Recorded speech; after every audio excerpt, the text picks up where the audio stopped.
Doing good is the earthly purpose of life, of spiritual life even. Maraming nagtatanong, nag-iisip, bakit ba ako nabubuhay? Ano ba ang dapat ay misyon ng buhay? Ito ay ang paggawa ng mabuti.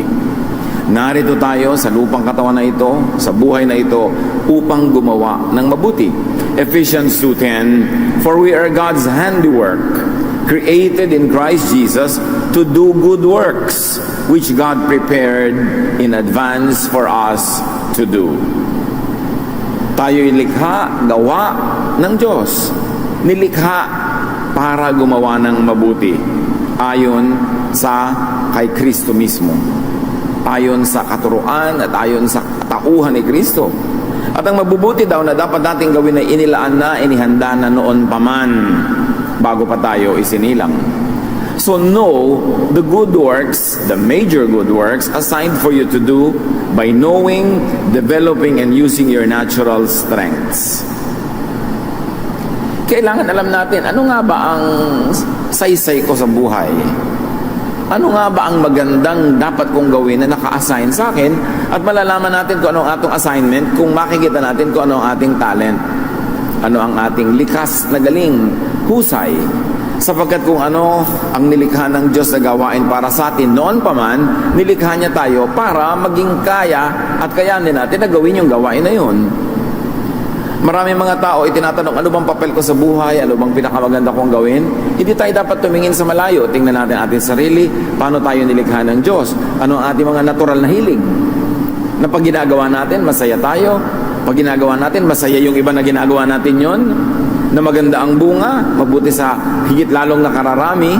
At pag tinitingnan natin ating mga natural na talento, galing, mga likas na husay, malalaman natin kung para saan nga ba tayo nilikha ng Diyos. Saang mga gawain, saang mission tayo tugma.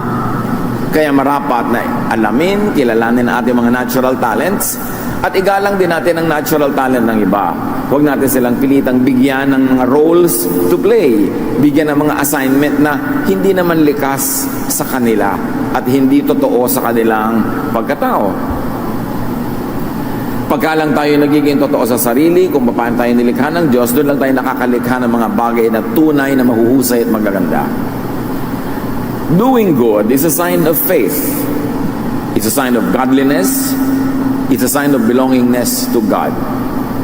Habang may mga tao na gusto nilang ipaghiyawan that they belong to God sa pamamagitan na lang kasuotan, sa pamamagitan ng iba't ibang mga costume, iba't ibang mga palamuti sa katawan na ipinaghihigayawan kung ano ang kanilang pananalig, sa pamamagitan ng mga idididikit nila sa kanilang kotse, mga nakakwadro sa kanilang mga bahay. Pero sinasabi sa Biblia na ang tunay at pinakamahusay na patotoo at patunay kung ano ang ating pananalig ay ang ating gawa. James 2:18, but someone will say, you have faith, I have deeds. Show me your faith without deeds, and I will show you my faith by my deeds. Ito si Santiago, nililinaw niya, sabi kayo ng sabi na meron kayong pananalig, tapos wala namang kayong magandang gawa. Sabi niya, paano pwede mangyari yon? Paano mo ipapakita sa akin ang iyong pananalig kung wala naman itong gawa? Ako, sabi niya, ipapakita ko sa iyo kung ano aking pananalig, kung kanino ako nananalig sa pamamagitan ng aking mga gawa. Hindi nadadaan sa mga kiyaw-kiyaw, sa mga dal-dal-dal-dal, sa mga debate-debate, para patunayan mong makadiyos ka, tama ang iyong pananalig, sa gawa nagkakatalo. So promote, prove, show your faith by doing good, not just by talking. Sabi ng iba, ako hindi naman po ako magaling magturo, hindi po ako magaling mangaral, hindi ako magaling magsalita, kaya hindi ako pwedeng magturo talaga. Subalit ang pinakamabisang pagtuturo tungkol sa ating pananalig ay sa ating paggawa. Ang ating mga gawa ang pinakamagagandang mga sermon na pwede nating ibigay sa kapwa. Hindi yung sermon ng bibig, tapos wala naman sa gawa. Walang maniniwala sa ganun. Doing good pleases and glorifies God. Biruin nyo, pwede naman pala nating ma-ministeryohan ang Diyos. Pwede natin siyang mapaglingkuran. Kasi ang Diyos walang kailangan. Bakit mo siya paglilingkuran? Wala naman siyang kailangan. Pero sa pamamagitan ng paggawa ng mabuti, napasasaya natin ang Diyos, naluluwalhati natin siya, naiaangat natin siya. Therefore, when we do good, we not only do good to the recipients of our good deeds, but we also do good to God. Hebrews 13:16, and do not forget to do good and to share with others, for with such sacrifices, God is pleased. Anong sacrifices ang hindi nakakalugod sa Diyos? Yung hindi ako kakain para matuwa sa akin ng Diyos. Hahampasin ko ang aking sarili para matuwa sa akin ng Diyos. Luluhod ako ng matagal na matagal. Di pa ako papagurin ko ang aking katawan para ako pakinggan ng Diyos. Hindi natutuwa ang Diyos sa mga ganon. Mga sakripisyong walang saysay. Pero sabi niya, alam niya ang sakripisyong mayroong timbang, may bigat, yung paggawa ng mabuti sa kapwa. Siyempre, ang paggawa ng mabuti sa kapwa, parang sakripisyo yan. Dahil, sana nagpapahinga ka na, naglilingkod ka pa. Sana kinain mo na lang lahat, hinati mo pa, binigay mo sa kapwa. Sana ikaw na lamang nag-enjoy pero binigay mo sa kapwa. Yung mga ganun daw sakripisyo, yun ang may saysay. Ikinatutuwa yun ng Diyos. Dahil mahal niya ang lahat ng tao. Pag busog na busog ka at may nagugutom na hindi mo binibigyan, ikinalulungkot yun ng Diyos. Paglampas-lampas sa pangangailangan mo ang iyong mga pananalapi, tapos meron kang kilala, kaibigan, kapatid na sobrang nangangailangan, hindi mo binibigyan, dinaramdam yun ng Diyos. Kaya para mo siya pasayahin, tumulong ka sa iyong kapwa dahil mahal niya yung kapwa natin na tinutulungan natin. Matthew 5:16, in the same way, Jesus says, let your light shine before others that they may see your good deeds and glorify your Father in heaven. Gusto mo pala na luwalhatiin ng Diyos? Gusto mo pala na ipagsigawan ng iyong pananalig na mabait ka, maka-Diyos ka? Sabi niya ganon, yan ay sa paggawa ng mabuti. Kaya ano ang mapapala ng mga relihiyosong nag-aaway? Nagtatalakan sa isa't isa, nagtatalo, nagpapahiyaan, yung mga naninindigan sa kanilang doktrina tapos tinatapak-tapakan nila, nililibak-libak nila yung mga ibang merong kakaibang pananalig. Kinokontra nila yung sarili nilang deklarasyon na sila yung maka-Diyos. Kasi walang uri ng pagiging maka-Diyos na nasa katalinuhan at sa pag-iisip lamang. Ito'y nasa paggawa. Kaya ko ang bibig ko yung nagsasabi ng matataas na mga doktrina, mga katuruan, nilalait-lait ko yung may ibang pananalig na sa tingin ko ay mali. Actually, ako ang sumisira sa sarili kong sinasabi. Kasi ang patunay sa pagiging maka-Diyos ay sa gawa. Doing good is high worship.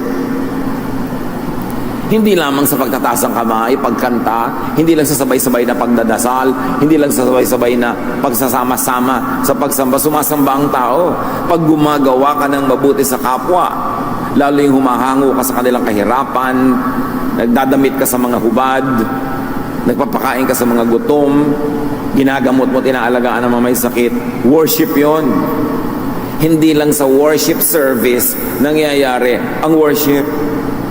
Doing good is prayer. Hindi lamang sa pagdasal, sa pagtiklop ng mga kamay at pag-usal ng mga dalangin, nagdadasal ang tao. Pag gumagawa ka ng mabuti, nagdarasal ka.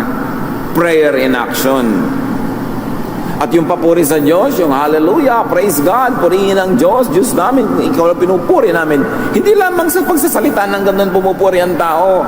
Tuwing meron kang tinapay na hinati mo, kinibigay mo yung kalahati sa nagugutom, tuwing meron ka mga damit na ipinamigay mo sa mga nangangailangan dahil nasalanta ng mga bagyo, tuwing meron kang ginagawang pagtitiis para merong guminhawa, yun ay praise and worship. Huwag nating akalain na sumasamba ka lamang from 7 to 8:30 a.m. on a Sunday morning. Saan ka pupunta? Mag-worship. Well, maganda yun. Pero kung yun lang ang worship mo, buong linggo, kulang yun. Taas ka ng taas ng kamay, may patambling-tambling pa, bumubula pa ang bibig sa kadadasal eh. Pagkatapos, wala namang ginagawang mabuti sa kapwa. Sa palagay niyo ba, may saysay yun? That's why our whole life was a life of prayer, a life of praise, a life of worship, na hindi ibig sabihin yun lang formal program na dinadaluhan natin, kundi sa mga ginagawa natin araw-araw. James 2:15-16, if you know someone who doesn't have any clothes or food, you shouldn't just say, I hope all goes well with you. I hope you will be warm and have plenty to eat. What good is it to say this unless you do something to help? Sabi ko noon, ang galing-galing mo magsabing, o sige, nagugutom ka pala, ipagpe-pray kita. O sige, may sakit ka pala, ipagpe-pray kita. Nawa, bigyan ka ng Panginoon ng mga kailangan mo sa buhay. Sabi ganon, bulaklak lang yan ng dila, walang saysay yan, hanggang di ka pa tumutulong talaga. Kailangan may ginagawa ka, hindi lang sa bibig. At lalo sa napakarami mga tao ngayon, ang dali-daling maka-excuse sa pangangailangan ng iba. Ending mo lang ang usapan nyo, o sige, ipagpe-pray kita. Period, tatalikod ka na. Parang tapos ang kwentuhan, wala na akong pananagutan sa'yo, yan na ang tulong ko sa'yo. Sinasabing malinaw, kulang yan. You don't really help until it hurts. So huwag tayong masanay sa pananampalataya sa bibig, dapat sa gawa. Doing good is commanded. Jesus says in Mark 12:31, love your neighbor as yourself. There is no commandment greater than these. The other one, of course, is love God. Love is a verb. It's not only a noun. Love is action, not an idea. And Jesus commands his people to love, which really means do good to others. Not to accuse, not to judge, not to oppress others with your religious formalities. Ang kailangan ginagawa mo sa kapwa, laging gawan siya ng mabuti. Hindi, paano ko kaya i-convert ang utak nito para ang doktrina niya sumunod sa doktrina ko? Kung gusto mo siyang gawa ng mabuti, gumawa ka ng mga practical na bagay na papagaan sa kanyang buhay, makakatulong sa kanya, makakaangat sa kanya sa hirap. And here, this is a command. So check your obedience to the main teaching and command of Jesus, and that is to love. Kadalasan nga sa pagsisiksik natin ng ating mga doktrina, sa pagpipilit nating i-convert ang kapwa sa ating pananaw, nagiging unkind pa tayo, nagiging unloving pa tayo, nasasaktan natin ang kanilang damdamin, nalalait natin sila, at kung hindi sila makinig sa atin, itinatakwil natin, ipinupwera natin, ginagantihan natin, tinitikis, kabaligtaran ng turo ni Jesus. So, to not love is to sin, because to love is commanded. And that is the law of Jesus. Sabi niya, this is the highest law. Love God and love others. So if you don't love, if you don't do good, you are breaking the highest law. Kahit sinusunod mo pa yung mga mumunting mga law ni Moses. Kung paano mo ginugupit ang iyong buhok, anong kinakain mo, anong di mo kinakain, anong kulay ang sinusuot mo, ilang beses ka nagdadasal, anong version ng Bible ang hawak mo. Kung napaka-obedient mo sa mga yon, pero wala kang ginagawang mabuti sa kapwa, bale wala. Doing good is exemplified by the Lord Jesus Himself. Yan ang talagang ipinamuhay at ibinigay na halimbawa sa atin ng Panginoong Jesus. Gumawa lagi ng mabuti. Acts 10:38, God anointed Jesus of Nazareth with the Holy Spirit and power, and He went around doing good because God was with Him. So if God is with you, you will do good. If you're not doing good, you know the story. God is not with you. Because if God is with you, you will do good. He went around not converting people, but doing good. He went around not criticizing everybody. You're a sinner, you're a sinner, you're a sinner. But doing good to the sinner, to the point that he was called a friend of tax collectors and sinners. A friend of the weak, the outcast. Siya ang kinaibigan niya, yung mga etchapuera, yung mga nilalait, nililibak, iniinsulto. Yun ang kanyang kinaibigan. Kasi yung mga yun ang higit na nangangailangan ng kalinga, ng pag-ibig, ng pagtanggap. Doing good is the best sermon. The best preachers don't even have to open their mouths. They just do good. Doing good is high religion. Transcendent of sectarianism, of congregationalism. Walang sekta, walang kongregasyon, walang religious label ang paggawa ng mabuti. Follow the example of Jesus, not of any other religious personality who excel in talking but not in doing. Doing good is also commanded by Jesus. We should emphasize that. Ang utos niya sa kanyang mga alagad, Matthew 10:8, heal the sick, raise the dead to life, heal people who have leprosy, and force out demons. Lahat ng magagawa mo para pagalingin, pagaanin ang nararamdaman ng may sakit. At sila nung araw talagang puspos ng Espiritu Santo, pati physical dead nabubuhay. At sa atin ngayon, maraming spiritually dead, emotionally dead. Buhayin mo ang loob. Tanggapin mo sila, mahalin, bigyan ng pag-asa, alalayan. You're also raising the dead. Because physical death is not the only death known to man. May mga physically alive but emotionally dead, spiritually dead, walang pag-asa. Para mga tinatawag na zombie. May katawan, walang kaluluwa. Yun, nabubuhay yun. Kung pinupuntahan, ginagawa ng mabuti, inaalo sa kanilang mga kalungkutan, ginagabayan sa kanilang mga pagkalito, at tinutulungan sa kanilang mga pangangailangan. You raise the dead back to life. And you force out demons, either literally, or by helping people get rid of the demons in their minds. Matanggal ang kanilang mga fears, ang kanilang mga phobia, ang kanilang depression, ang kanilang mga suicidal tendencies. You can drive out those demons with only one drug, and that is love. Attention, touch, acceptance. Pag ginawa natin yung sa mga tao, sila ay nagkakaroon ng muling pagkabuhay. And doing good is also commended, not only commanded, but commended and rewarded. May gantimpala rin, hindi lang utos. Matthew 25:31-40. Sa maluwalhating pagdating ng anak ng tao, kasama ang lahat ng anghel, uupo siya sa kanyang trono ng kaluwalhatian. Titipunin sa harapan niya ang lahat ng mga bansa at sila'y kanyang pagbubuko-buko rin, tulad ng ginagawa ng pastol sa mga tupa at mga kambing. Ilalagay niya sa kanyang kanan ang mga tupa at sa kaliwa naman ang mga kambing.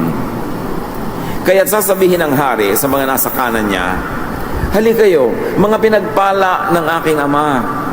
Pumasok kayo at tanggapin ang kahariang inihanda para sa inyo mula pa nang likhain ang daigdig. Sapagkat ako'y nagugutom at ako'y inyong pinakain.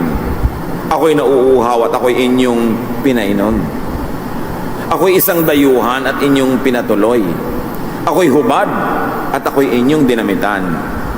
Nagkasakit at inyong dinalaw. Nabilanggo at inyong pinuntahan. Sasagot ang mga matuwid, Panginoon, kailan po namin kayo nakitang nagutom at aming pinakain? O nauhaw at aming pinainom? Kailan po kayo naging dayuhan at aming pinatuloy? O kaya'y hubad at aming dinamitan? At kailan po namin kayo nakitang nagkasakit o nabilanggo at kayo aming dinalaw? Sasabihin ng hari, tandaan ninyo, nang gawin ninyo ito sa pinakahamak sa mga kapatid kong ito, sa akin ninyo ito ginawa. Hindi sinabi dito na iipunin ni Jesus ang mga tao sa kanyang harapan at tatanungin, anong doktrina mo sa baptism? Anong doktrina mo sa Lord's Supper? Anong doktrina mo sa tribulation? Anong doktrina mo sa ganito at sa ganon? Ang sinabi lang, hahatiin niya ang lahat sa dalawang pangkat. Ano mo ay humahati ng mga kambing mula sa mga tupa. At sasabihin niya doon sa mga tupa, halika kayo, enjoyin ninyo ang lahat-lahat ng gantimpala na inilaan sa inyo ng Ama sa Langit bago pa manilika ang daigdig. Dahil ginawan niyo ako ng mabuti.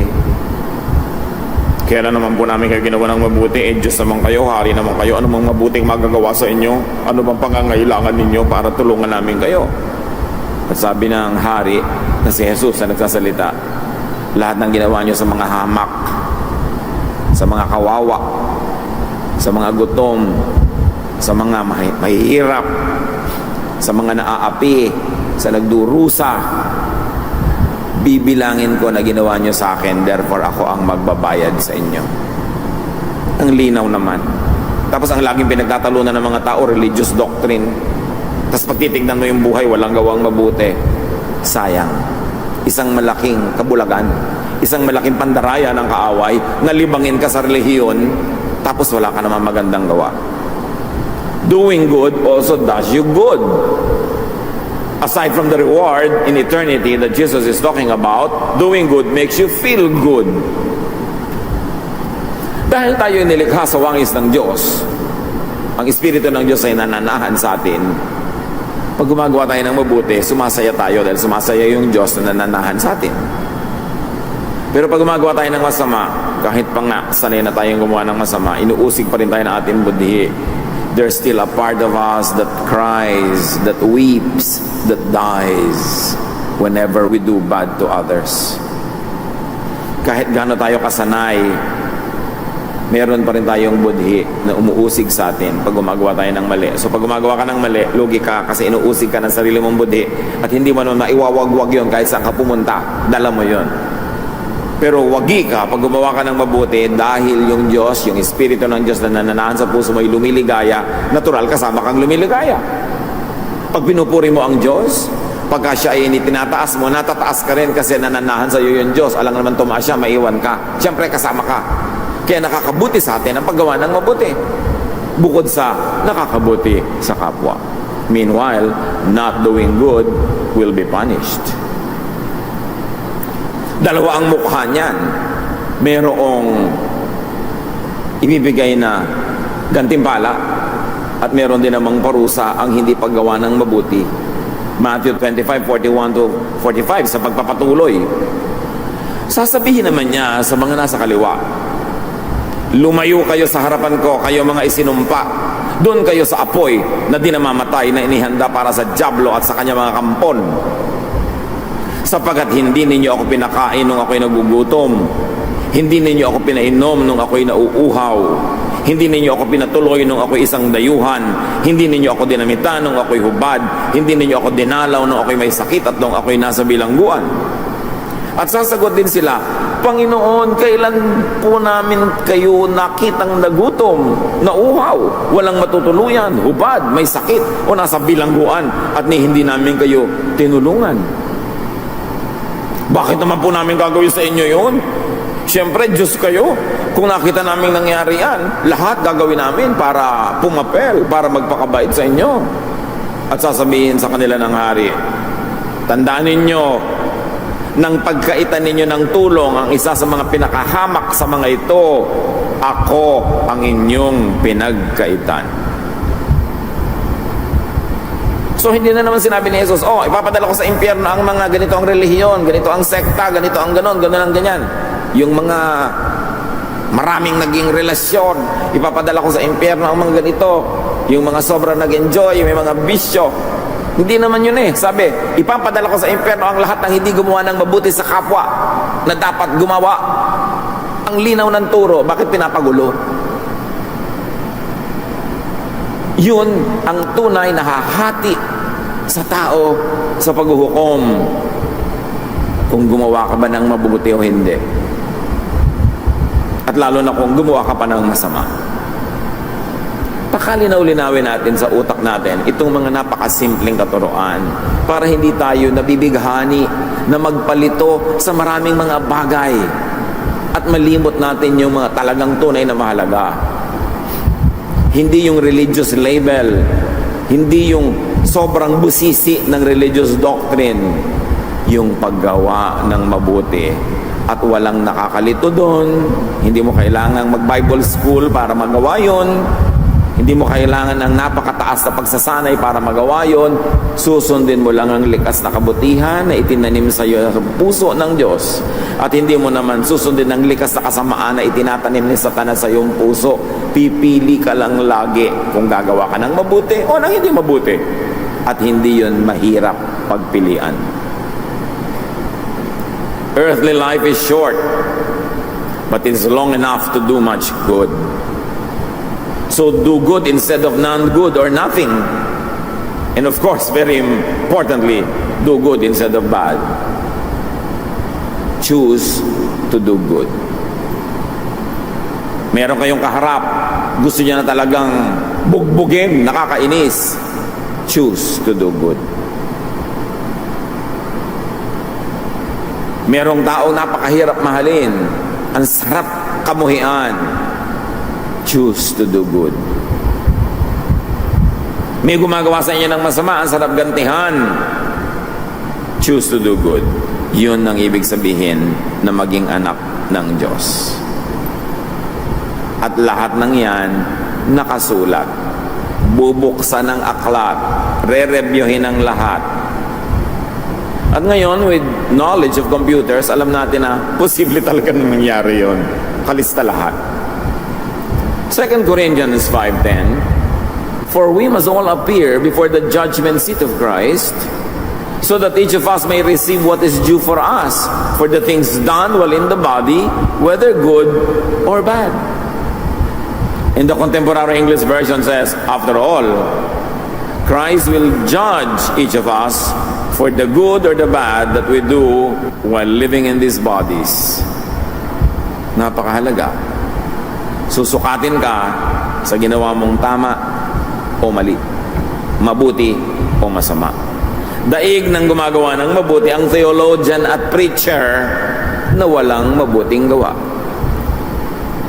Do good to others and do not forget to do good to yourself. Kasama ka sa mahal ng Diyos, hindi lang yung iba. So hindi ko mo nagsasakripisyo ka para sa iba ay namamatay na yung sarili mo. No, dapat nagtitira ka sa sarili. Ang sabi ni Jesus, love others as you love yourself. Love others in the same way you love yourself. Hindi niya sinabing love others and don't love yourself. Sabi niya, mahal mo ang sarili mo, natural. Nilikha ka ng Diyos, itinanim niya sa puso mo ang pagmamahal sa sarili mo para hindi mo patayin ang sarili mo, kundi para buhayin mo ang sarili mo. So, hindi masamang mahalin ang sarili.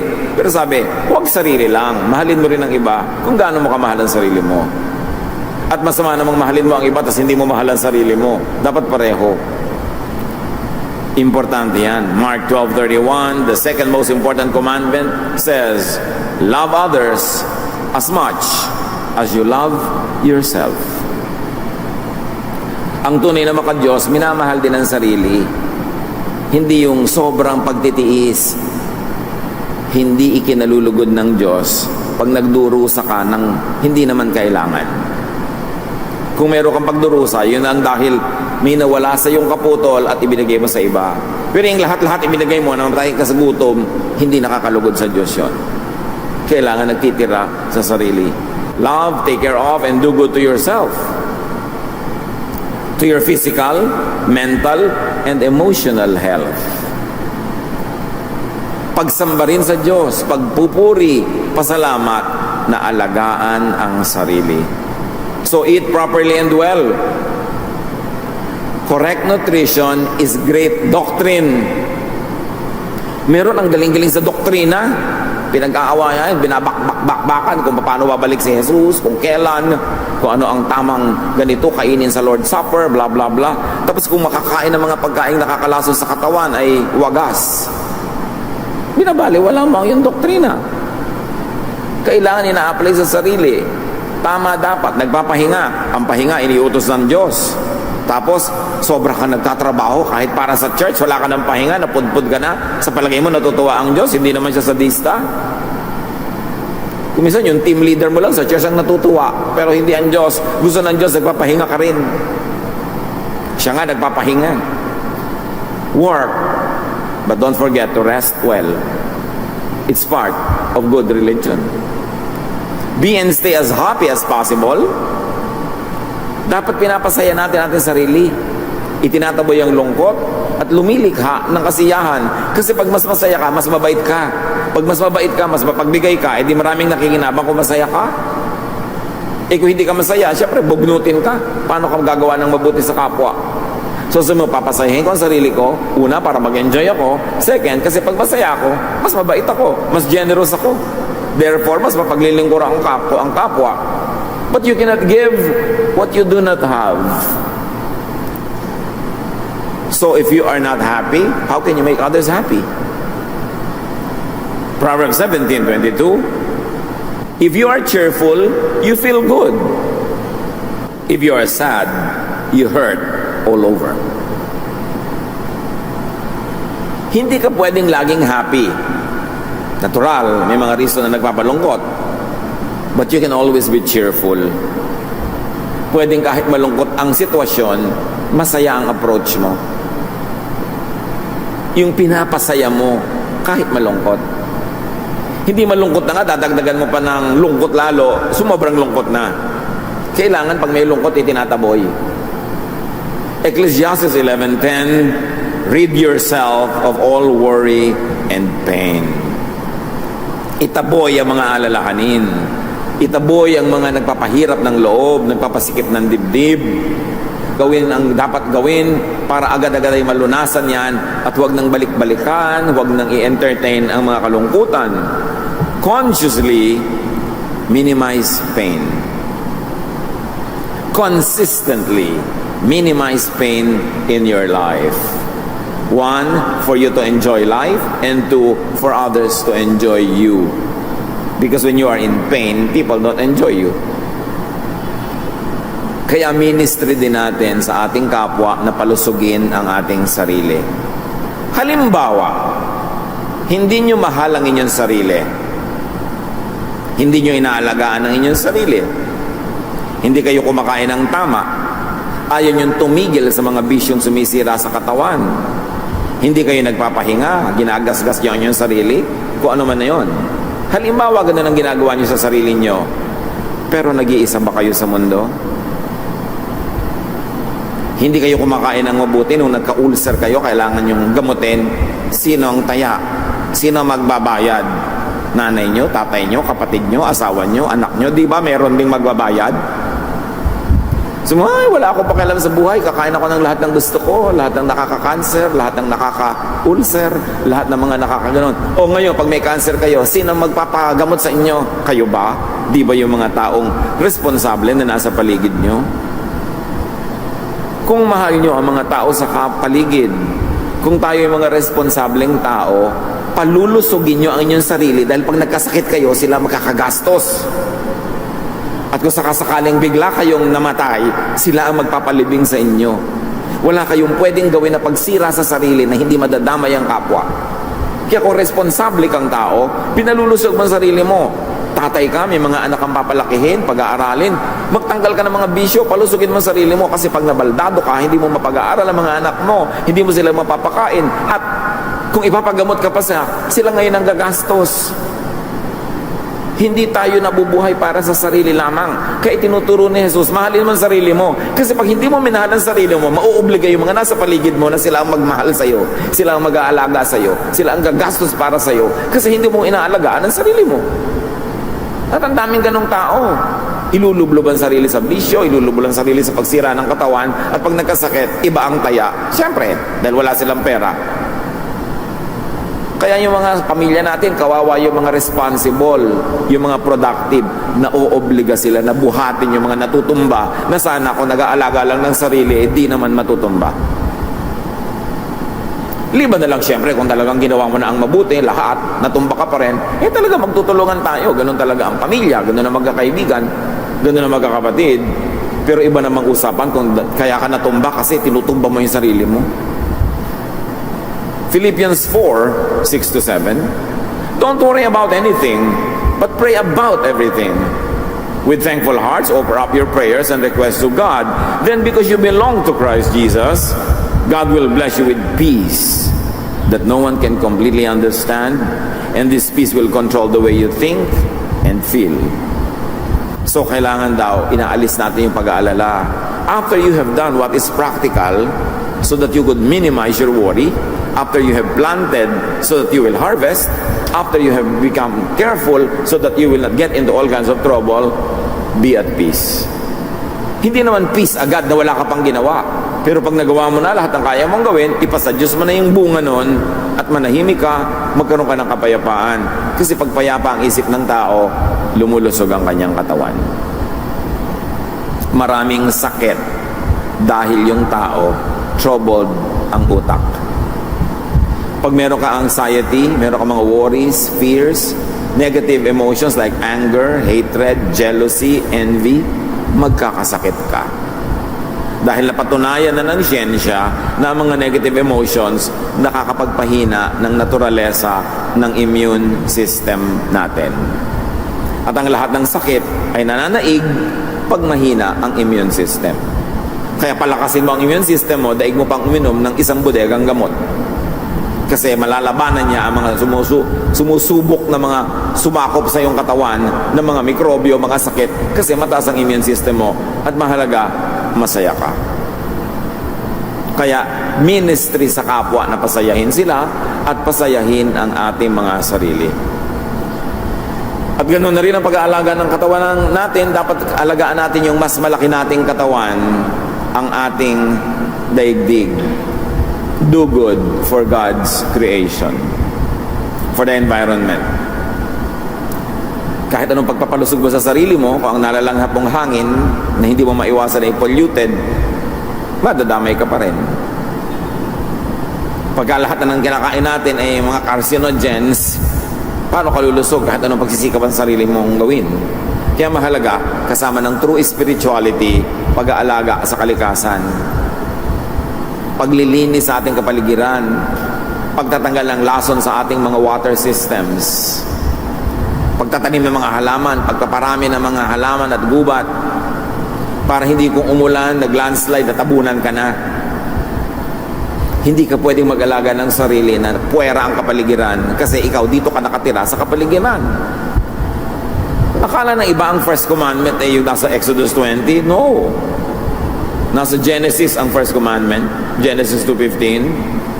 The Lord God put the man in the Garden of Eden to take care of it and to look after it.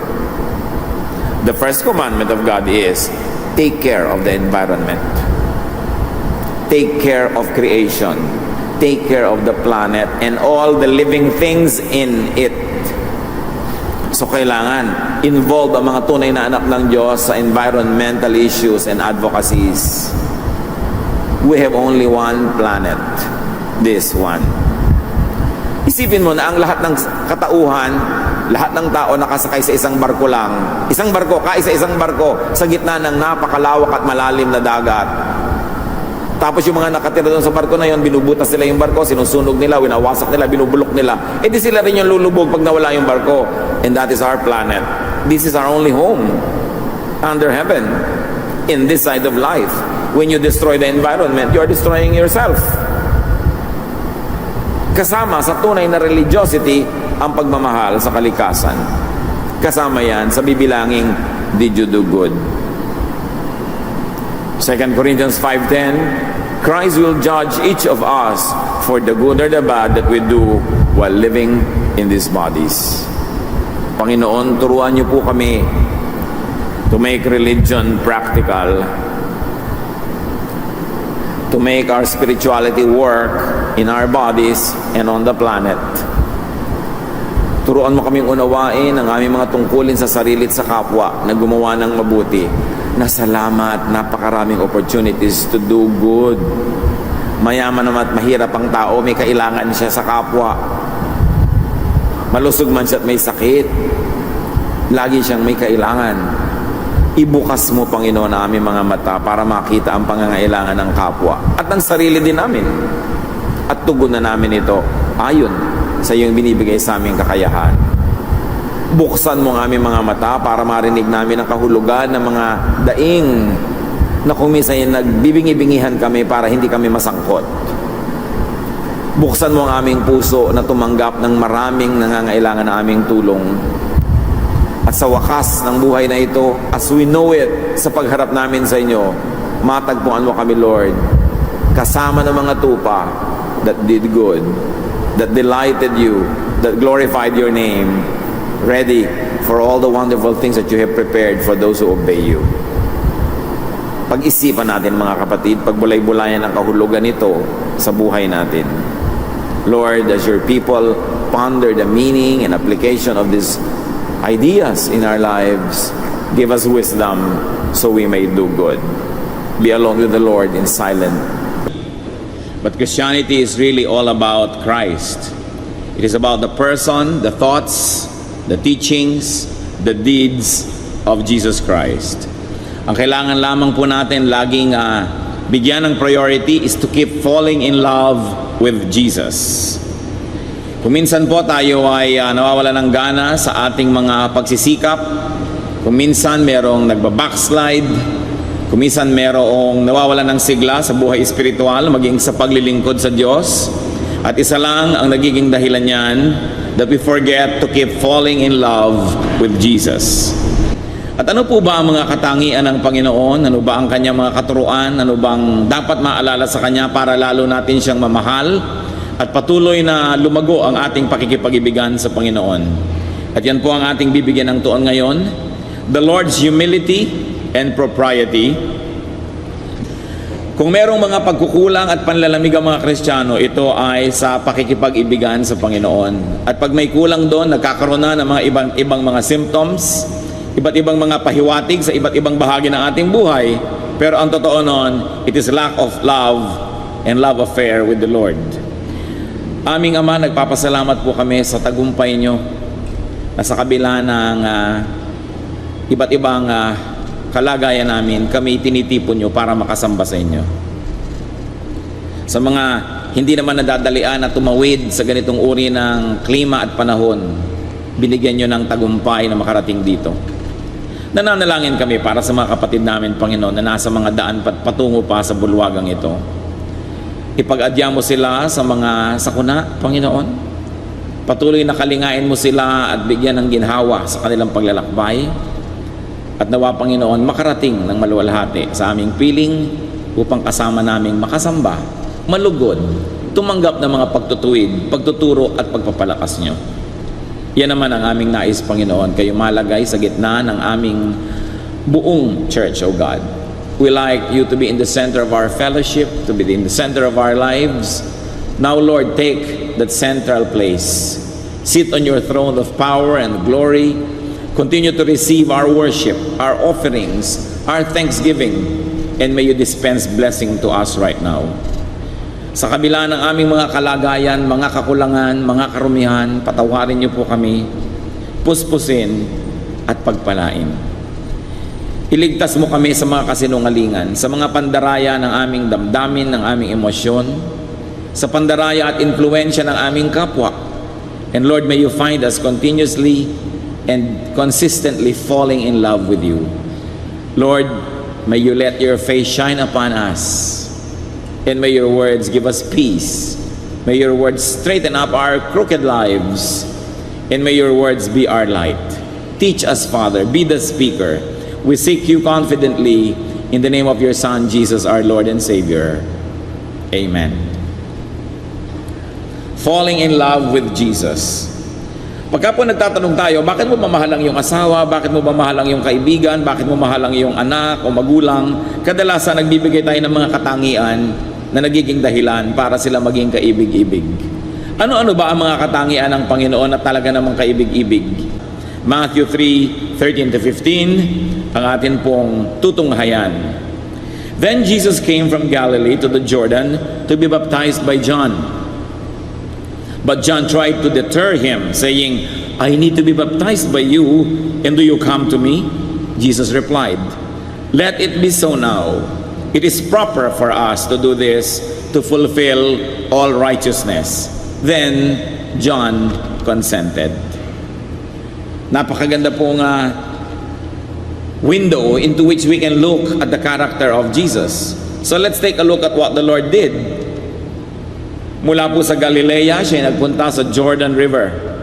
It was a journey that could have taken him 25 kilometers of walking.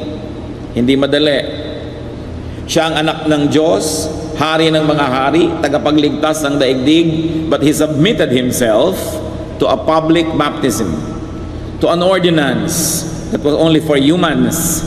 He submitted himself to the ministration of a prophet who was just a man.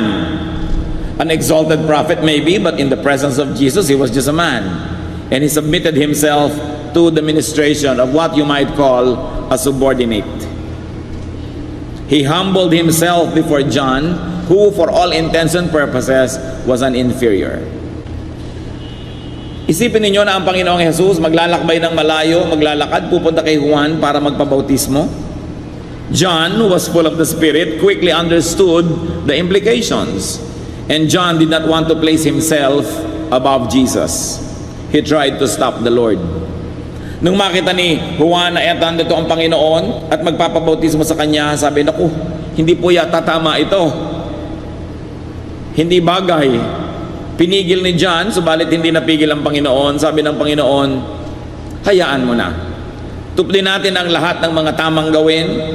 At least for now, let us do all of this because this is proper. Si Juan, sa Matthew 3:11, sinasabi niya sa mga tao, I baptize you with water for repentance, but after me will come one who is more powerful than I, whose sandals I am not fit to carry. He will baptize you with the Holy Spirit and with fire. Kung minamalaki na ng mga tao ang ginagawa ni John, sabi ni John, maliit na bagay ito. Binabautismahan ko lang kayo ng tubig na nanggagaling dito sa ilog na ito. May kasunod ako, may darating na pinaghahawian ko ng daan. Siya ang the real thing, sabi niya. Siya ang magbabautismo sa inyo ng Espiritu Santo at ng apoy. Siya ang tutupok ng inyong mga kasamaan at mga karumihan at maglilinis sa inyo na hindi ako karapat dapat na bitbitin ang kanyang sapin sa paa. Pagkatapos, narito ngayon ang Panginoong Jesus magpapabautismo kay John, baligtad. But Jesus insisted. For now, sabi niya, sige na. It is proper and in order to complete the requirements. It is the proper, the correct, the beneficial thing to do at this time. So what can we learn about the Lord here? That the Lord was proper. He was proper. He obeyed the rules. He did not seek VIP treatment. And He showed and He led the way. Sabi naman niya sa John 14:6, I am the way. His way is the way. It is not just a way among many ways. It is the way. Kaya nakikita natin dito, napakagaling niya. Kung saan niya pinapupunta at pinadadaan ang kanyang mga tagasunod, ang kanyang mga anak, nauna na niyang daanan. Maging ang pagsunod sa tubig ng bautismo, sinunod niya. Wala siyang ipinagagawa sa atin na di niya naunang gawin.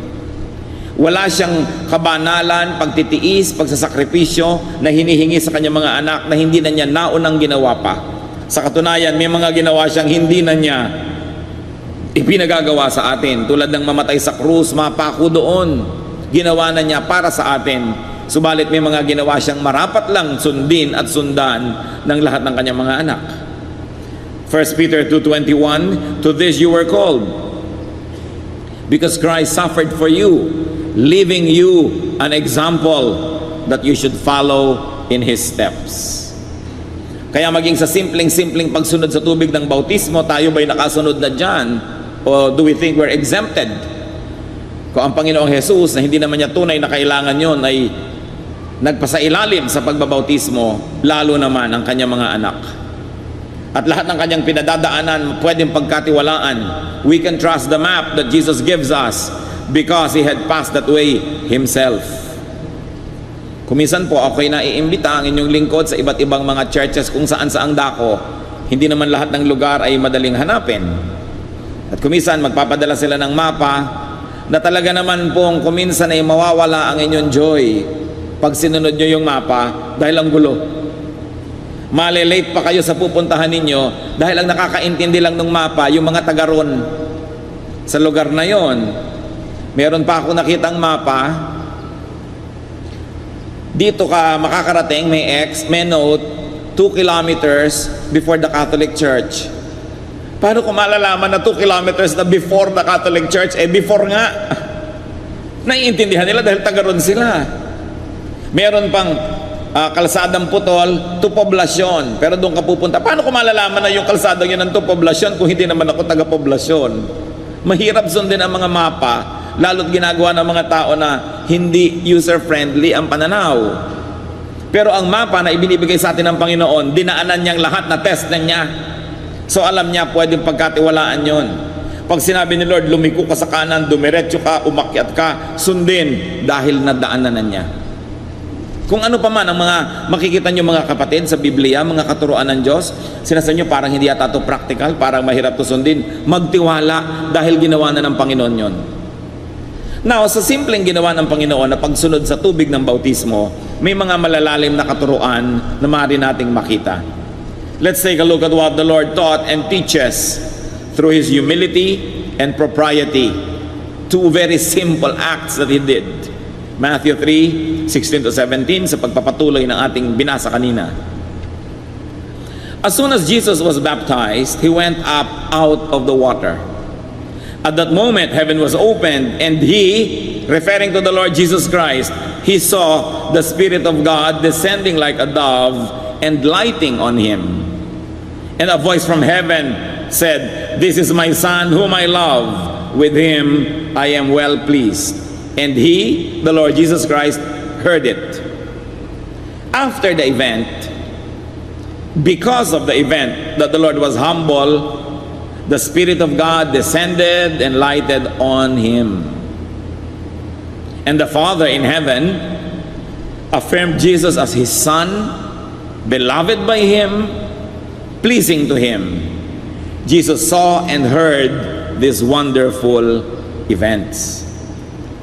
His humility and correctness made Him see and made Him hear. Tayo po ba nakakakita ng dapat makita? Nakakarinig ng dapat marinig? Maaaring may mga bahagi ng ating buhay na merong dapat na tayong nakita, karunungan, realization, katotohanan, pero hindi natin nakita dahil tayo nagmamataas. Maaaring merong pagtutuwid, direksyon na ibinibigay, pero hindi natin marinig dahil tayo binibingi ng ating mga kataasan, mga kayabangan. Pag tayo hindi na lumalagay sa lugar, sobrang taas ng pagtingin sa ating sarili, nabubulag tayo sa mga dapat makita. Nabibingi tayo sa mga dapat marinig. But the Lord's humility exalted Him. Luke 18:14, everyone who exalts himself will be humbled, and he who humbles himself will be exalted. Nangyayari na po ito sa sanlibutan, subalit ang malungkot kuminsan ay nangyayari pa rin maging sa mga anak ng Diyos, maging sa mga lingkod ng Diyos na itinataas ang kanilang sarili higit sa dapat nilang kalagyan, at least for that moment. Dapat ganito ako, dapat ako bigyan ng church ng kotse, dapat bigyan ako ng laptop, dapat bigyan ako ng malaking bakasyon, bigyan ako ng allowance, bigyan ako ng ganyan at ganito. Pero tingnan mo, may bunga ba? Ano ang bunga? Wala namang bunga, ay gustong pumitas. Kasi nagmamataas, itinataas ang sarili. Dapat ba inaway ganito na ako? Dapat ay umasenso na ako? Wala po bang Diyos sa langit na nakakakita ng lahat ng bagay? Isang Diyos na makatarungan na hindi ka ba niya bibigyan ang dapat mong matanggap kung talagang karapat-dapat? But a person can only known by his fruits. Sabi ni Lord, you will know them by their fruits. Huwag kayong padadaya sa mga pangako. Huwag kayong padadaya sa mga magagandang salita. Huwag kayong mga padadaya sa nakikita niyong potential, sapagkat potential parang yon. Sinusukat ang isang tao, lalot ang Kristiyano, lalot ang lingkod ng Diyos sa kanyang bunga, sa kanyang nakaraan, hindi sa kanyang ipinapangakong darating pa lang. Kasi baka tayo matanso, maraming mga tubog sa ginto. Akala mo ginto, pero hindi pala, nung nabasa ng suka, nalaman mo, tanso. Sapagkat itinataas ang sarili, nakabaligtaran ng nakakapagpalugod sa Diyos.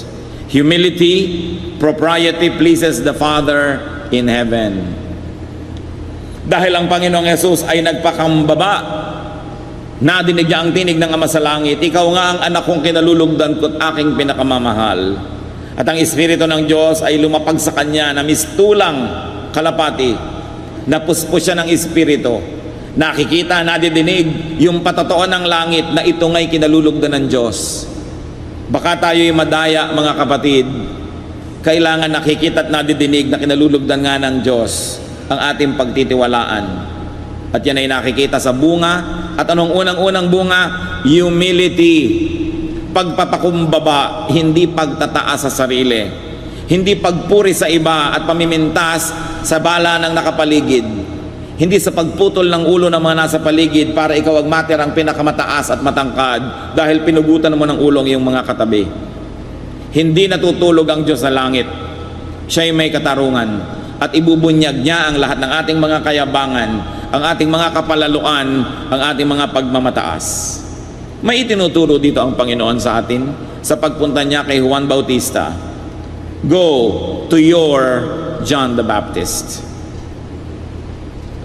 Go to the Lord's prophet, to the Lord's anointed.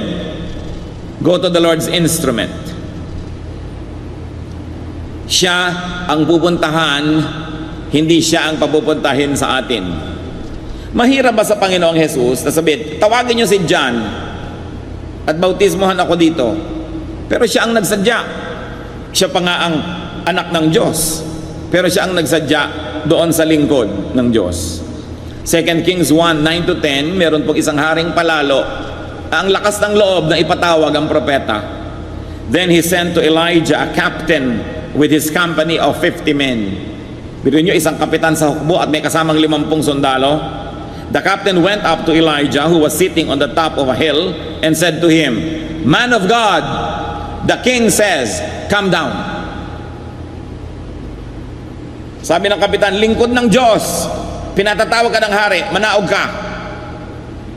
Elijah answered the captain, If I am the man of God, may fire come down from heaven and consume you and your 50 men. Then fire fell from heaven and consumed the captain and his men. Isipin ninyo. Sabi niya, lingkod ng Diyos, bumababa ka dyan, pinapatawag ka ng hari. Sabi naman ng propeta, kung totoo ang sinabi mo na ako'y lingkod ng Diyos, kung ganoon ako'y pinagpapalat pakikinggan ng Diyos, nawa ay umulan ng apoy at masunog kayong lahat dyan. And instantly, umulan ng apoy at nasunog nga silang lahat. Isang leksyon, huwag nagmamataas, huwag ipinapatawag ang lingkod ng Diyos, kahit ka donor, kahit ka nagbibigay. Do not make God's servant come to you unless you are bedridden or in prison. Alam niyo ng Diyos, kaya malaki yung itinuturo niya, visit the sick, visit those in prison, kasi alam niya hindi makakalapit sa mga lingkod ng Diyos. So sa ganung mga pagkakataon, dapat ang lingkod ng Diyos ang lumapit. But on all other instances, you go to the servant of God, just like Jesus did. Siya na nga yung hari ng mga hari, ginawa niya, tapos tayo pa ang hindi sumunod doon. Let your John minister to you. No matter how superior you may feel, no matter how superior you may think of yourself, or no matter how superior you may actually be, submit to God's chosen servants. Hindi komot meron kang PhD in English literature, ayaw mo nang umattend sa Bible study na hindi makapronounce ng F ang teacher. Kasi hindi naman grammar school yon. Ngayon, siyempre maganda kung nakaka-pronounce ka ng V at F. Pero huwag mong hayaan na yung edukasyon mo at yung sa palagay mo yung mataas mong kalagayan ay maging hadlang para ka magpakumbaba sa presensya ng lingkod ng Diyos. Kung siya man ay hindi nagkaroon ng pribilehiyong magkaroon ng mataas sa pinag-aralan, kung siya ang ginagamit ng Panginoon ay magpakumbaba ka. Nakita niyo po yung qualification ng Panginoon at ni John the Baptist, pagkalayo-layo naman noon, sobrang layo, pero siya ay nagpakumbaba. Si John ayaw nga sabi niya, hayaan mo na, itong marapat, itong tama, gawin natin. Hebrews 13:17, obey your leaders and submit to their authority. Gaano karaming mga anak ng Diyos ang nag-o-obey sa kanilang leaders at nagsasubmit sa authority? Kutakot-takot ang pakiusap. Tapusin niyo po ang message, tapusin niyo ang closing prayer, tapusin niyo ang closing song. Ang mga anak ng Diyos, pag naisipang tumayo at umalis, alisan na, di baling maabala yung ibang nagwa-worship pa. Liban na lang, of course, sinisikap nyo lamang na umattend ng service, pero magtatrabaho pa kayo mamayang 10 o'clock, papasok pa kayo sa inyong opisina o sa mall o kung sa kayo namamasukan, o kailangan nyong isugod sa ospital dahil pumutok ang inyong abdo. Pero ba't hindi matapos-tapos ang worship service? Ayaw masiksikan sa pinto, nagkakandara pang lumabas, ba't nagmamadali? Yung bang simpleng-simpleng pakiusap na yun ay napakahirap sundin. Sabi, obey your leaders and submit to their authority. Gaano karaming mga assistant pastor, mga choir director, mga Sunday school teacher o principal ang hindi sinusunod ang kanilang pastor. Nagre-rebelyon.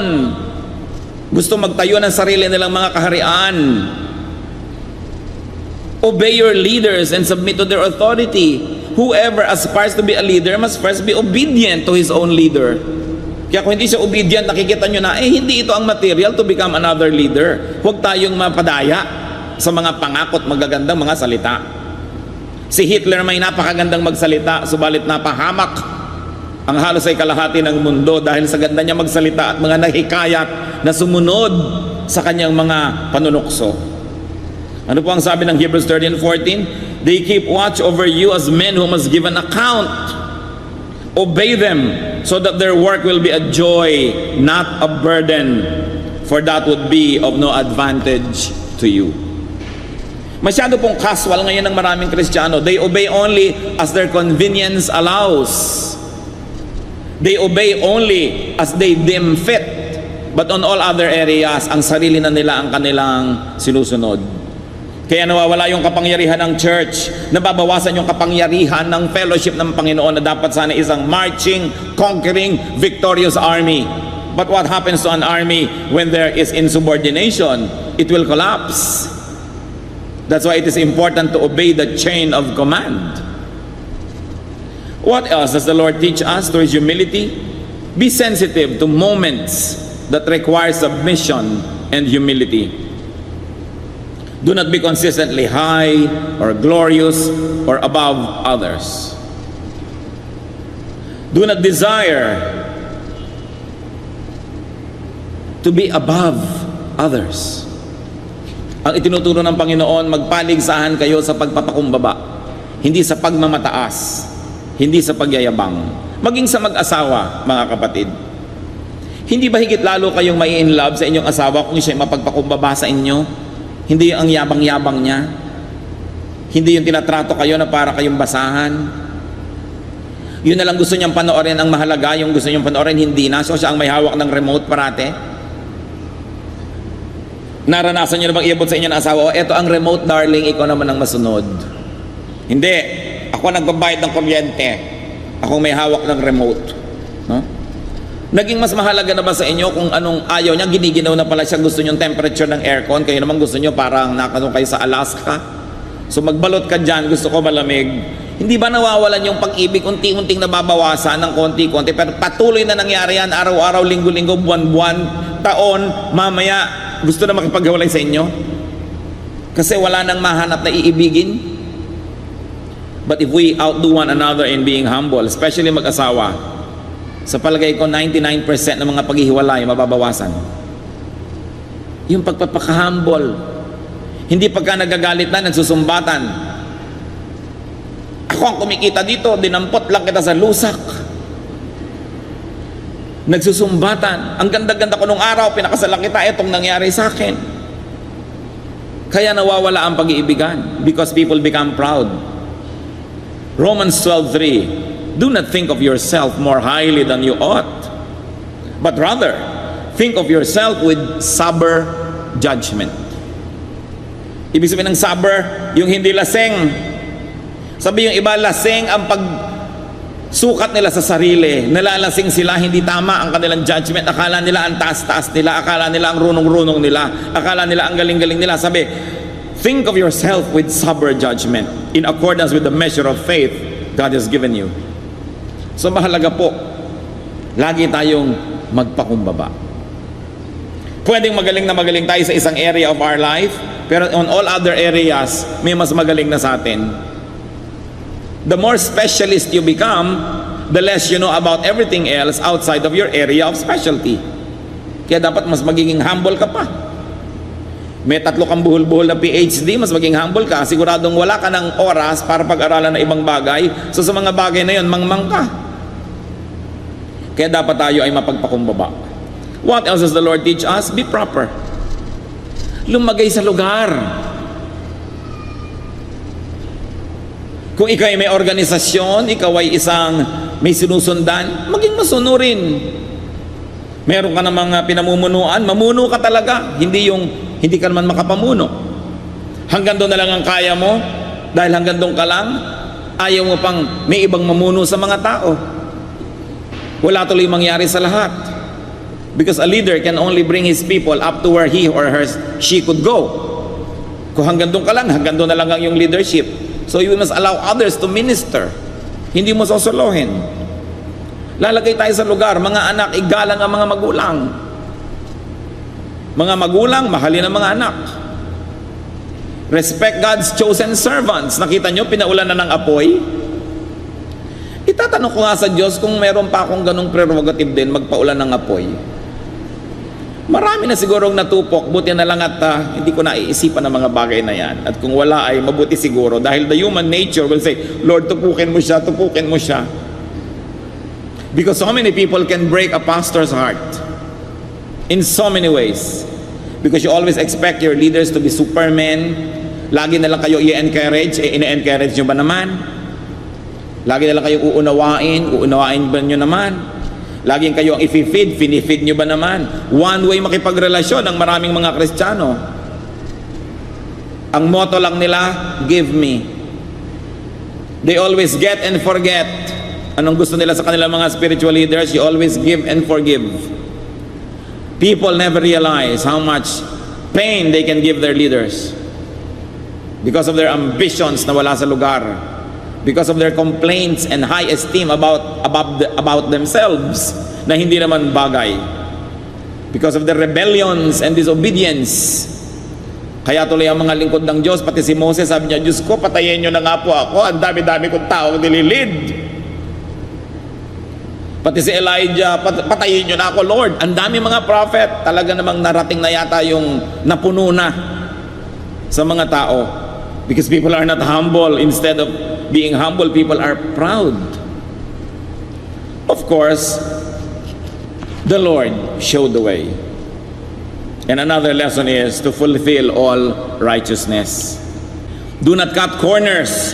Do not insist on personalized treatment, on being exempted from the rules. Marami mga Kristiyano lagi gusto exempted. Meron lang tayong evangelism class. Pwede ba exempted na ako dyan? Sa growth na ako pupunta. Gusto lagi exempted. Magaling ako sa pinanggalingan ko, leader ako, pero malay namin dito kung saan ka nanggaling. So we like to be sure. So can you not obey the rules? If everybody would like to be accommodated, ang gulo na ng mundo. Wala nang susunod sa batas. Even religious personages and VIPs can be guilty of this. Ayaw sumunod sa mga regulasyon. Pag magpe-pray na ang elder, ang pastor, o mag-pray na kayo, pwera na siya, hindi na siya makikipray. O mag-fast kayo, mga prayer warriors, pero yung siya hindi nagpa-fast. Exempted, the Lord showed the way. He got his feet wet. He led the people. So behold Jesus, the humble one, the proper one. Know and live by what is proper. Kailangan doon po tayo nananahan, tumitindig doon sa tama, sa correct, sa decente. 2 Corinthians 8:21, for we are taking pains to do what is right, not only in the eyes of the Lord, but also in the eyes of men. Gawin ang tama. Tama bang itaas ang sarili, ibaba ang iba? Tama bang pintasan ang iyong organisasyon para magmukha lang na ikaw ang tama? Tama bang pagmukhain mong masama ang iba para lang pagmukhain mo ang sarili mong mabuti? Kung meron po tayong mga tanong na dapat itanim sa ating laging isip, pwede nyong idikit sa inyong refrigerator, isulat sa inyong mga bulletin board, a beautiful question to always ask is it proper? Is it proper? Merong isang rebellious teacher, merong isang rebellious na assistant, merong isang rebellious na ganito. Is it proper to support them? Is it proper? Tama ba? Yun ang itanong. Is it the proper way? May nagmamataas, papalakihin mo palalo yung ego. May nagrereklamo, lalo mo pang susulsulan. May nagagalit, lalo mo pang gagalitin. Is it the proper way? Or should we give balance?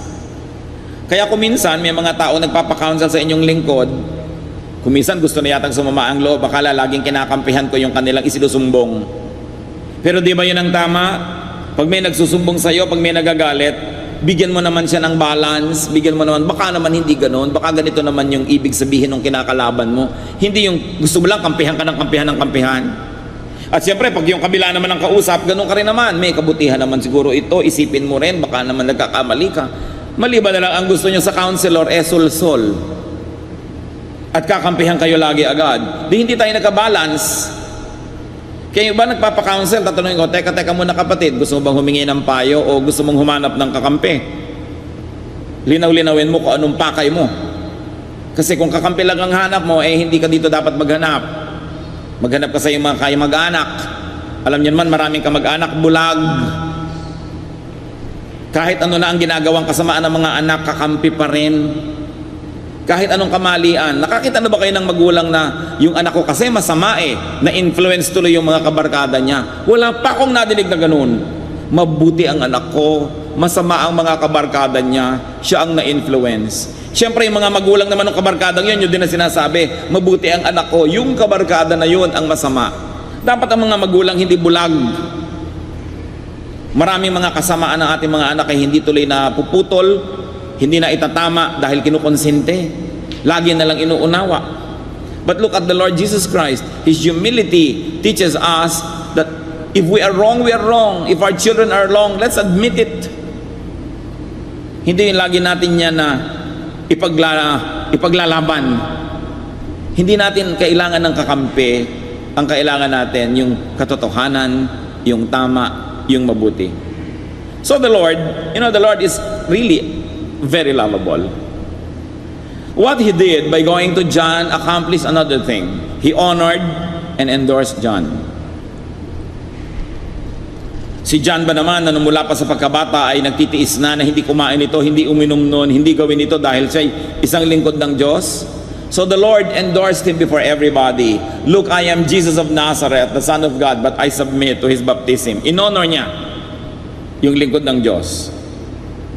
Of course, a practical lesson we can learn is to honor God's faithful servants. Remember, faithful servants. Hindi lahat ng servants faithful. 1 Timothy 5:17, the elders who direct the affairs of the church well. Merong well, hindi basta nagdidirect. The elders who direct the affairs of the church well are worthy of double honor. Especially those whose work is preaching and teaching. To honor, the Lord did that to John. He honored John. Kaya tayo po, kung sinasabi nyo, great kayo, marunong kayo, magaling, the truly great can do good by lifting others with their attention, with their presence, with their recognition. Kung kinikilala kayo ng lipunan na achiever, mahusay, magaling, tapos nagsasubmit kayo sa isang Bible study leader na maaaring simpleng tao, at least during the Bible study, no? Binibigyan nyo siya ng encouragement. Binibigyan nyo siya ng dangal sa harap ng maraming tao. Pero yung hihiya-hiyain ninyo, sa palagay nyo, mas marami kayong alam, paglalaroan ninyo at lilituhin nyo nagtuturo sa inyo, kaya marami tuloy natatakot magturo. Then you don't advance the work of God. If there is really glory in your personality, if that is really possible at all, rub your gold on others. Kung kayo isang mahal na tao, by attending a Bible study, you glorify the group and you honor the leader. Nakakatulong kayo. Kaya bilib na bilib po ako sa ilang mga taong talagang dapat kinikilala na sila, bantog na bantog. Halimbawa si Dr. Lucrecia Casilag, National Artist for Music. Pero kitang-kita ko po siya sa kanyang mga kilos, kung may mga struggling musicians, mga nag-uumpisang musical groups, pupunta siya, makikinig, a-attend, dadalo. Hindi siguro para matuto pa siya dahil napakarami na niyang alam, pero kung ano man ang meron siya na dangal, inililipat niya doon sa kanyang pinupuntahan para umattend siya. If you think you're a very important person, then you should go to events that are not so important so that you can give importance to it and so that you can encourage people. It is important to be like that, to be supportive. Meron naman akong isang kilala na sikat din on a national level sa pagsasayaw. Pagkatapos merong isang nag-uumpisa palang magturo nung sayaw sa isang seminar. Pagkatapos magturo, tumayo siya at sinira niya lahat yung itinuro nun. Sabi niya, ako ang authority, hindi ganyan, ganito dapat. Nakasbasag siya ng puso ng isang nag-uumpisa pa lamang. Hindi naman ikamamatay yung nadinig ng mga nakinig, hindi niya kailangang ibahin dun sa oras na yun mismo. Ito'y maling paggamit ng authority or glory. If you think you are very good, encourage those who are just starting. Don't kill their enthusiasm. Kaya mahalaga yung pagiging mapagpakumbaba. And we should love the Lord for His humility, for His propriety, His social correctness, and to love the Lord for His respect for the system. Meron siya respeto dun sa system. And if you're going to love people for humility, for their propriety and respect for the system. Brothers and sisters, let's be more personal. Let's be more lovable by being humble ourselves, by our correctness and properness, by our respect for the system. Let's be like Jesus. And one reminder, do not abuse the humble. Hindi naman ko may mapagpakumbaba ay aapihin mo na. Hindi ko may mapagbigay at mapagpaubaya ay lagi nang ikaw ang mauuna. Recognize and do not abuse other people's humility, so that you will encourage them to continue being humble, and you will teach lessons to those who are watching that they too can be humble, because the humble people don't get abused. Kumusta po ang ating humility quotient? Panginoong Diyos, sa sandaling ito, nagpapasukat po kami sa inyo, nagpapasuri. Paki-check nyo, Panginoon, ang kalagayan ng aming kababaang loob.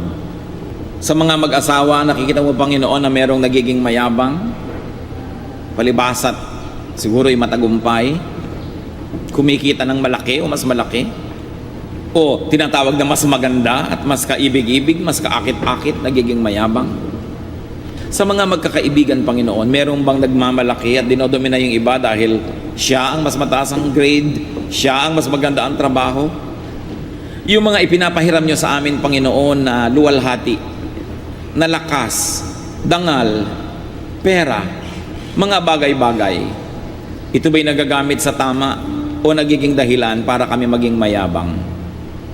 Sa mga dating walang-walang kapera-pera tapos pinigyan mo ng pagpapalat o masenso, yumabang po ba kami, Panginoon? Doon sa binibigyan mo ng ministry, binibigyan mo ng visibility sa church, ang nagiging bunga ba, Panginoon, ay kayabangan? Tingnan nyo nga po ang puso namin. We know, O Lord, that you don't want us proud. Satan wants us proud. Because when we are proud, nobody likes us. When nobody likes us, we're alone. And when we are alone, it is easy for Satan to manipulate us. Give us this wisdom to understand, O God, that it is in humility where victory is. Victory is in humility, not in arrogance. That arrogance is of the devil. That pride was the sin of Satan. Sa mga magkaaway, Panginoon, na hindi pa magkasundo dahil nagpapataasan ng pride, ituro mo sa mga anak mo, Panginoon, ang iyong kapakumbabaan. Sa ilan sa amin na may mali at alam na naming mali kaming hindi pa matanggap-tanggap na mali kami at hindi makahingi ng paumanhin, ituro mo na ang pagpapakumbaba ang daan para maayos ang mga nasisirang mga samahan at mga relasyon. Tuwing ipinapamukha mo sa amin ang aming mga kamalian, ituro mo sa amin, Panginoon, magpakumbaba, tanggapin ito at tumanggap kami ng pagtutuwid. Lord, check our hearts. We like to learn from you, Lord Jesus, to be humble. to be correct, to be proper. Mga kapatid, sino man sa atin ngayon ang nagnanais humingi sa Panginoon ng dagdag pang mga grasya upang matuto tayong maging mapagpakumbaba, sa kinilalagyan nyo sa inyong pag-upo, manalangin sa Panginoon. Ihingi natin ang tawad ang ating mga kayabangan. Ihingi natin ang tawad ang ating mga pagmamataas. Ihingi natin ang tawad ang panglalait at pagmamaliit natin sa ating kapwa. Kung nakakapagsalita tayo ng masakit, nakakapagpababa sa ating kapwa, ihingi ng tawad. At sikapin din humingi ng tawad sa taong nasasaktan natin. Bunga ang hinahanap sa atin ng Diyos. Kabutihang loob, kababaang loob. Hindi lang aksyon. Hindi lang yung nakikita ng tao na performance. Puso na mapagpakumbaba. Kung meron sa atin na dahil sa mga tinamasang tagumpay naging mayabang, isang paalala ito ngayon. Do not harden your heart as in the rebellion, but be humble. We are nothing. We can do nothing. We can have nothing on our own. Everything is God's grace. Sa ilang saglit ng katahimikan, makipagniig sa Diyos. Kung may dapat ihingi ng tawad, ihingi. Ang ating mga palalong ugali, mga salitang matataas, arte, mga facial expression na nagtataas sa sarili at nagbababa sa iba, hindi bagay sa mga anak ng Diyos. The Lord hears. Let's be silent before the Lord. Hindi kaya naming isa-isahin, Panginoon, kung bibilangin namin ang aming mga kayabangan, ang aming mga kapalaluan.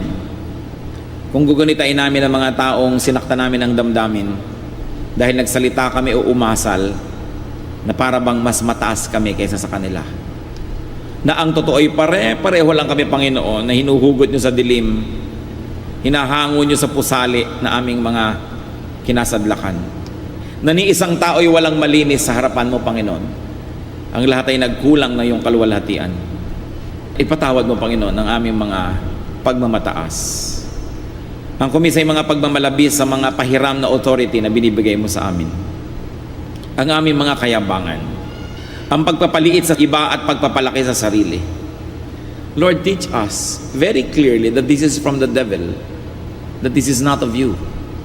Lalong-lalo ang mga anak mo, Panginoon, na binibiyayaan at pinahihiram mo ng kayamanan, kapangyarihan, impluensya, kasikatan, tagumpay. Teach us to even be more humble, O God, because we know in our heart of hearts that we don't deserve anything but punishment from you because of our sinful condition. But you are gracious and kind that you give us undeserved blessings. Ipaalala niyo po. Turuan niyo rin po kami, Lord, na maging supportive sa mga humble people and never to be supportive of the proud, the arrogant, the rebellious. Ituro mo sa amin, Panginoon, na mananagot din kami kung anong uri ng ugali ang kinukonsente at itinutuwid namin. Nawa ang mga salita mo tumalab sa aming puso at magbunga ng kababaang loob sa aming buhay. Ipaalala mo ang lahat ng mga pusong nasugatan namin, ituwid namin ito. Lalo kung sila'y malalapit sa amin, Panginoon. Turuan niyo kami, Lord, to submit to one another, to outdo one another in acts of humility, and therefore reflect the glory of your Son, Jesus. Patuloy tayong manahimik sa presensya ng Panginoon, mga kapatid. Hingin natin ang kanyang pagpapala, ang kanyang pagtutuwid sa kadalasan ay mapagmataas nating ugali. Be with God. Seek restoration. Seek empowerment.